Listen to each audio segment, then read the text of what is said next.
1 Timóteo capítulo 6, versículo 9. As pessoas são enganadas pelos falsos profetas, porque muitas das vezes querem ser ricas.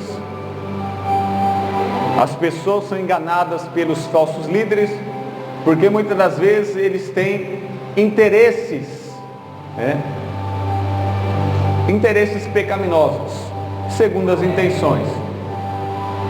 De maneira que os falsos profetas serão punidos, mas os falsos profetas já são o castigo de Deus sobre aqueles que não querem a verdade, mas querem outras coisas para gastar com os seus pecados. De maneira que tanto o povo que não quer a verdade e o falso profeta se merecem e compartilham do mesmo destino, a não ser que se arrependam e passem a buscar a verdade e a Deus de verdade, grande Deus.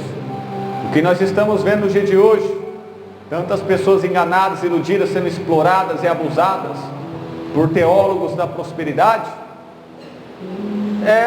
já está bem claro, porque as pessoas querem fazer negócio, querem fazer comércio, querem lucrar e ganhar. E os falsos profetas, como vendedores, sabem lubridiar e fazer a mente dessas pessoas. Eles têm o produto para ser ofertado a essas pessoas que querem, que estão buscando tais produtos. E assim, esse mundo comercial, esse jeito comercial é que distorce as coisas de Deus, é que corrompe e estraga as coisas de Deus. 1 Timóteo capítulo 6, versículo 9. Diz assim: mas os que querem ser ricos caem em tentação e em laço, e em muitas concupiscências loucas e nocivas, que submergem os homens na perdição e ruína. Pode se assentar, grande Deus. Aqui está, meus irmãos, o que faz as pessoas se autodestruírem, irem à falência, à ruína, à frustração, à decepção. É porque muitas das vezes as pessoas querem ser ricas. As pessoas que querem ser ricas acabam caindo em tentações e também em laços. Então essas pessoas vão ser tentadas a jogar na loteria, vão ser tentadas a roubar, vão ser tentadas a cobrar mais do que é devido, a tirar proveito, a explorar, a abusar de alguém ignorante, simples. Isso leva tantas pessoas do mundo, políticos, empresários, como também líderes religiosos, a se aproveitar da situação. Porque muitas pessoas que exploram querem a mesma coisa daqueles que são explorados. Só que um é mais esperto que o outro. E os homens enganam e são enganados. Vão de mal a pior, diz a palavra de Deus. Então as pessoas são tentadas e caem no laço, caem na conversa, caem na cilada, na armadilha daqueles que estão bem espertos, querendo pegar, se aproveitar do desejo descontrolado dessas pessoas. Então existem pessoas que ficam procurando as pessoas que querem ser ricas, que querem riquezas, que querem ser famosas, poderosas, para se aproveitar, fazer ofertas, produtos que venham a satisfazer essas pessoas. Na maioria das vezes não funciona, mas é o meio deles ganhar em cima do desejo pecaminoso de outras pessoas. Então as pessoas que têm o desejo de ser ricos caem em tentação, em laço, em muitas concupiscências loucas, muitos desejos malucos e nocivos, ou seja, que gera consequências ruins e mergulha os homens na perdição, na ruína, na falência. Aí prejudica a família, prejudica o casamento, prejudica a vida espiritual. A pessoa fica desnorteada, desconcertada. A pessoa perde a fé e a esperança, joga a culpa em Deus Por quê? Porque caiu nas falsas propostas, nas falsas ofertas. Mas por quê? Porque eles também queriam. Porque quem procura acha. Se a pessoa procura engano, vai ter pessoa para enganá-lo. E a Bíblia diz que muitos que não receberam o amor da verdade, receberão a operação do erro, para serem enganados, porque não amaram a verdade de Deus. Aleluia, grande Deus. Então, as pessoas são enganadas pelos falsos profetas, porque eles querem ser ricos, porque eles querem coisas e não a Deus. E para tudo tem um Deus, para tudo tem um ídolo, para tudo tem um produto e um vendedor, para tudo tem um santo, para tudo tem um ritual, uma macumba. O apóstolo Paulo, meus irmãos, ele é o exemplo para nós, principalmente cristãos. Olha só o testemunho do apóstolo Paulo em relação ao dinheiro. Filipenses capítulo 4, versículo 11 ao 13. Não digo isso como por necessidade, porque já aprendi a contentar-me com o que tenho. Sei estar abatido e sei também ter abundância. Em toda maneira, em todas as coisas estou instruído, tanto a ter fartura como a ter fome, tanto a ter abundância como a padecer necessidade. Posso todas as coisas em Cristo que me fortalece. Então tem pessoas que usam esse versículo aqui, posso todas as coisas em Jesus, em Deus que me fortalece, como se fosse um versículo base só para triunfo, só para vitória, só para boa vida. E está errado, olha só o contexto. Ele está dizendo que ele pode todas as coisas no Deus que fortalece, no sentido que, se ele for pobre, ele vai ser fiel. Se ele for rico, ele vai ser fiel. Se ele tiver muito, ele vai ser fiel. Se ele tiver pouco, ele vai ser fiel. Se ele passar frio, ele vai ser fiel. Se ele estiver agasalhado, ele vai ser fiel.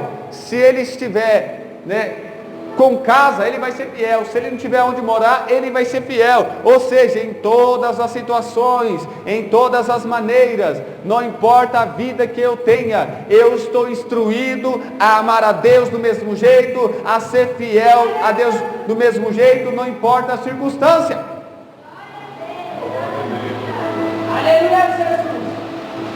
Porque nós estamos sujeitos a todas as coisas. E ele disse, olha, na minha experiência com Deus, na minha vivência com Deus, eu já aprendi esta lição. Tem hora que eu não tenho nada, mas tem hora que eu estou na abundância, na abundância. Tem hora que eu estou doente, mas tem hora que eu estou cheio de saúde e energia. A própria vida, a lição de vida, a experiência com Deus, fez com que eu aprendesse a me contentar com o que eu tenho. De maneira que o pecado começa quando nós não se satisfazemos em Deus, quando nós não se deleitamos em Deus, quando nós não temos alegria e prazer em Deus, quando nós não temos contentamento e paz em Deus, nos levará a buscar alguma coisa que venha preencher esse vazio, que venha preencher a minha alma, para que eu seja feliz, para que eu seja gratificado e satisfeito e saciado. Então já começa aí, quando a sua alma não se deleita em Deus, não se satisfaz em quem Deus é e como está o seu relacionamento com Deus, você buscará riquezas, fama, sexo, drogas, vício, alguma coisa para satisfazer a sua alma. E é aí que as pessoas não conseguem estar contentes com aquilo que eles são e com aquilo que eles têm. Aí inveja aqueles que têm mais e despreza aqueles que têm menos. Aí faz com que eles fiquem soberbos quando eles têm muito, e faz com que eles venham murmurar quando não tem nada. Você está vendo que estamos cercados de todos os lados a pecar contra Deus? É um laço. Mas Paulo está dizendo, eu aprendi a estar contente, porque eu tendo muito pouco, o mais importante é ter a fonte de todas as coisas. O mais importante é ter Deus na minha vida do que coisas, do que riquezas e dinheiro. Deus é mais importante do que comida, do que roupa, do que casa, do que emprego, do que casamento, do que família. Isso aqui é o remédio, é o antídoto, é a vacina para que nós não venhamos a se afastar de Deus e a adorar a mamon, as riquezas. Isso aqui, meus irmãos, esse testemunho do apóstolo Paulo serve para nós de exemplo. Se você ficar se baseando no que você é, no que você tem, ou você vai se orgulhar, ou você vai murmurar. Mas quando você baseia sua vida em Deus, em quem Deus é, e na sua comunhão com Ele, você então terá vida em abundância, então você será feliz, então você vai sentir a verdadeira alegria. Não importa se você tem mais que os outros ou menos que os outros.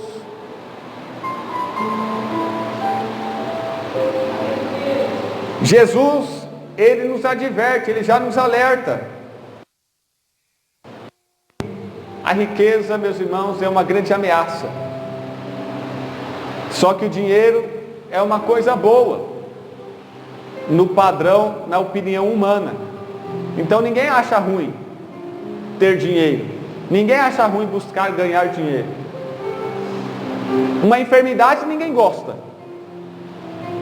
Enfermidade é algo perigoso, é uma ameaça a nós. E o dinheiro também é, só que o dinheiro é bom para muitas coisas.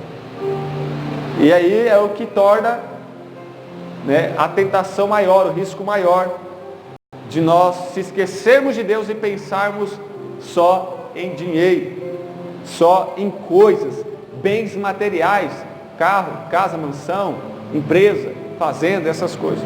Jesus adverte em Mateus 6, versículo 19: não ajunteis tesouro na terra, onde a traça e a ferrugem tudo consome, e onde os ladrões minam e roubam. Aqui está a advertência de Deus para nós. Olha, as riquezas daqui, elas não são eternas. Então, as riquezas que Deus nos dá são maiores. É a vida eterna, é o céu, é uma nova vida. É estar com Ele para sempre. Então o galardão, a recompensa, o tesouro e a riqueza que Deus dá ao homem, que é a sua própria presença, é maior do que as riquezas deste mundo. Mas às vezes nós supervalorizamos mais as coisas desta vida do que as da vida vindoura, da vida espiritual. E Jesus adverte: olha, eu já vou explicar para vocês, mas é claro, Jesus está falando de algo que as pessoas talvez já saibam. Que as riquezas, o ladrão pode roubar, pode estragar, pode se perder, pode ter prejuízo, pode ir à falência, são passageiros, é vaidade. Agora, ajuntem, acumulem, invistam no reino de Deus, na vida espiritual, porque permanece para sempre. Então, veja que as palavras de Jesus, advertindo todos nós, o testemunho do apóstolo Paulo é totalmente contra a teologia da prosperidade e os pregadores charlatões, cafetões da prosperidade. É esses líderes, né, que servem a mamon, aproveitadores, exploradores, comerciantes, vendedores de óleos de serpente, vendedores de objetos ungidos, que fazem de tudo um negócio, um produto para vender, atribuindo-lhes poder que só pertence a Deus, dando-lhes glória que só pertence a Deus, tudo por causa do dinheiro. Mas o reino de Deus é diferente do reino dos homens. Romanos 14, versículo 17 diz: porque o reino de Deus não é comida nem bebida, mas justiça e paz e alegria no Espírito Santo. Veja que o reino de Deus não é ter. As coisas de Deus, o reino de Deus não é ter, mas é ser. O reino de Deus não é comida, não é bebida, não são coisas materiais, mas é ter paz, é ter alegria, é ter vida santa, é ter vida espiritual concedida pelo Espírito Santo. Então o reino de Deus é um estado espiritual. É um estado. Quando a pessoa está alegre, está feliz, tem vida espiritual, uma vida santa, amém? Consegue viver a palavra de Deus, quando ele está nesse estado de cristão, quando ele tem essas qualidades, essas virtudes geradas pelo Espírito Santo, então ele está assim. Reino de Deus não é ter, é ser. Reino de Deus não é ter casa, ter bom salário, ter faculdade. Não. A nossa vida, Jesus disse, não consiste naquilo que nós temos. A nossa vida consiste naquilo que nós somos para Deus. Porque no mundo é assim, se você tem mansão, carro importado, se você tem um cargo, uma posição, um emprego, um título importante, o seu tratamento, né, todo mundo vai querer ser seu amigo, todo mundo vai te respeitar, vai puxar saco. Agora se você é um pé rapado, um mendigo, eles vão te dar um chute e te tocar do lugar. Porque no padrão do homem você é o que você tem. Mas no padrão de Deus não. Não importa o que você tem, Ele te ama da mesma forma, igualmente, louvado seja Deus. De maneira que você tendo muito ou tendo pouco, Deus te ama da mesma forma.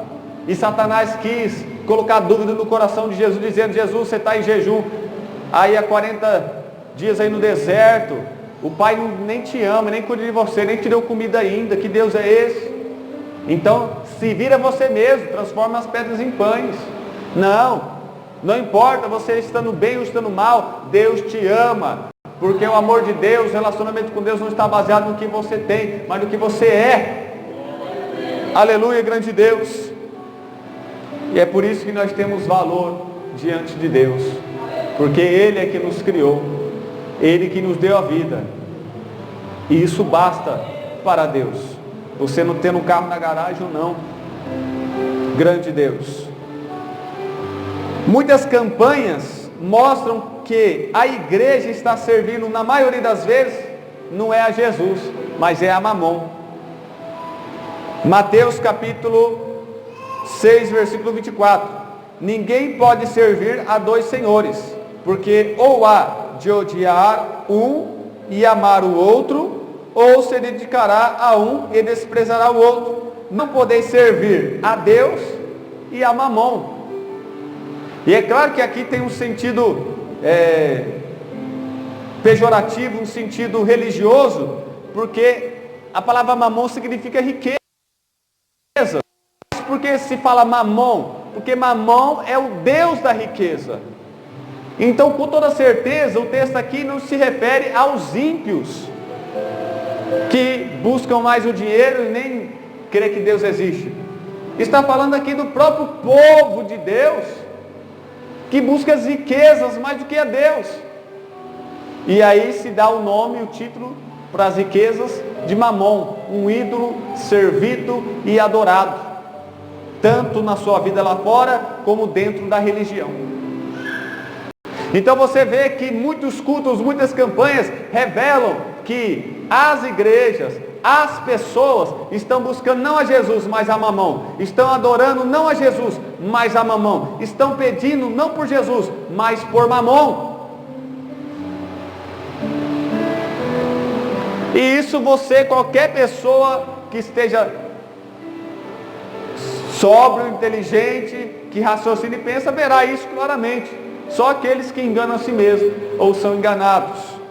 Está patente aos nossos olhos que a maioria está buscando e adorando e servindo a Mamon do que a Jesus Cristo. Quando o meu interesse pessoal é maior do que a vontade de Deus, então eu sou o meu próprio Deus, o meu ídolo. Quando a vontade de Deus é maior do que os desejos da minha carne, então é Deus que reina e governa e domina a minha vida, e não desejo de ficar rico, de se dar bem.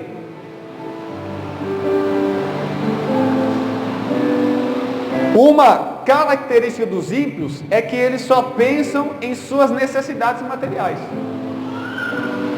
Não pensam nas necessidades espirituais. Mateus 6, versículo 32. Porque todas essas coisas os gentios procuram. De certo, vosso Pai Celestial bem sabe que necessitais de todas essas coisas. Ou seja, Jesus está dizendo que uma das características das pessoas ímpias sem Deus é que eles procuram, eles buscam demasiadamente, exageradamente, e só pensam nisso. Essas são das suas necessidades básicas. Veja então que às vezes nós podemos pensar que as necessidades básicas é lícito, vale tudo, quando na verdade até as necessidades básicas nos corrompe, nos estragam diante de Deus. Porque quando as pessoas buscam e ficam desesperadas e apavoradas e super preocupadas com necessidade básica, isso prova falta de fé, falta de confiança no Deus Criador, sustentador e provedor. É pecado. Prova uma dúvida, uma incerteza, uma insegurança, como se eles não tivessem pai, um cuidador, uma segurança. Então eles mesmos vão se virar com o seu banco, com sua conta, com alguém, vão se virar e nunca vão orar primeiro e colocar Deus primeiro e pedir para Deus primeiro. Vão sempre se virar e tomar a frente, como se Deus não fizesse parte das suas vidas, como pessoas independentes. Então Jesus está dizendo, olha, eu não quero que vocês sejam que nem os ímpios, que só se preocupam com o que vai comer, o que vai vestir, onde vai morar. Vocês têm um pai, que sou eu. Vocês têm um Deus, que sou eu. Se eu visto as flores, e se eu dou comida aos passarinhos, vocês valem mais. Então não fiquem que nem os ímpios.